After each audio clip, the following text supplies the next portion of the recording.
Hi hello అందరికీ. ఇది నా మ్యారేజ్ డే రోజున మంగళ స్నానం చేయించిన వీడియో. ఈ వీడియో చూస్తుంటే అప్పుడే నా మ్యారేజ్ అయ్యి 2 ఇయర్స్ అయిపోయిందా అంటే నమ్మలేకపోతున్నా. ఈ వీడియోతో నాకు చాలా జ్ఞాపకాలున్నాయి.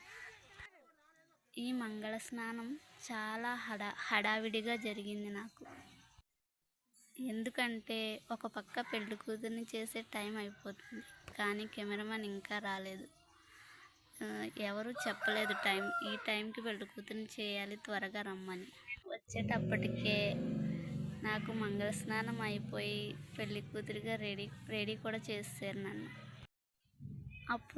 అప్పుడు వచ్చారు కెమెరామ్యాన్. అందుకే నా మంగళ స్నానం వీడియో నా మ్యారేజ్ వీడియోలో మిస్ అయ్యింది.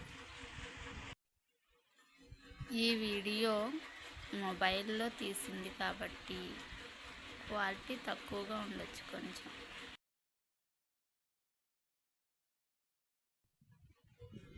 వీడియోలో ఎండ పడింది, కానీ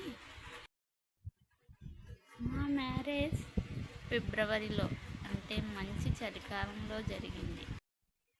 అందులోనూ చల్లని నీళ్ళు పోయడం వలన నాకైతే చాలా చలిగా అనిపించింది. నాకైతే ఈ జ్ఞాపకమైనా ఉంది, కానీ మా ఆయన గారికి అయితే అసలు మంగళ స్నానమే చేయించలేదు.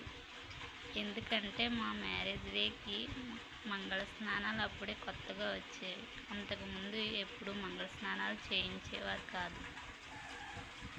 మా ఆయన గారు వాళ్ళ ఊళ్ళో మంగళ స్నానం చేయించే ఆచారం లేదు అని చేయించలేదంట. ఇంట్లో ఏదైనా శుభకార్యం జరిగితే ప్రతి ఒక్కరి మొహంలో చిరునవ్వు ఉంటుంది కదా, అది చూడడానికి ఎంతో బాగుంటుంది కదా. అందుకే అందరూ సంతోషంగా ఉండడం కోసమే ఈ శుభకార్యాలు అని నాకు అనిపిస్తుంది.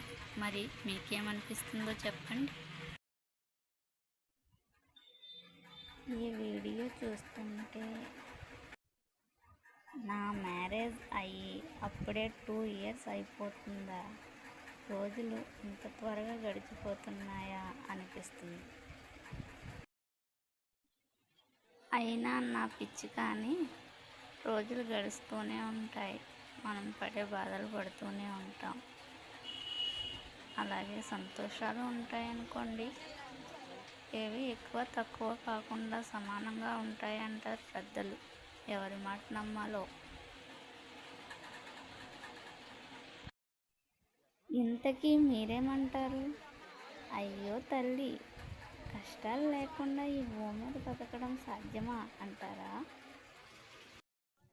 అయినా శుభమా అని పెళ్లి వీడియో పెట్టి ఈ కష్టాల గోలేంటి మనకి అంటారా?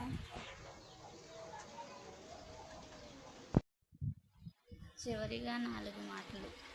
ఈ వీడియో ఎవరికైనా నచ్చి ఉంటే ప్లీజ్ లైక్ చేయండి, షేర్ చేయండి.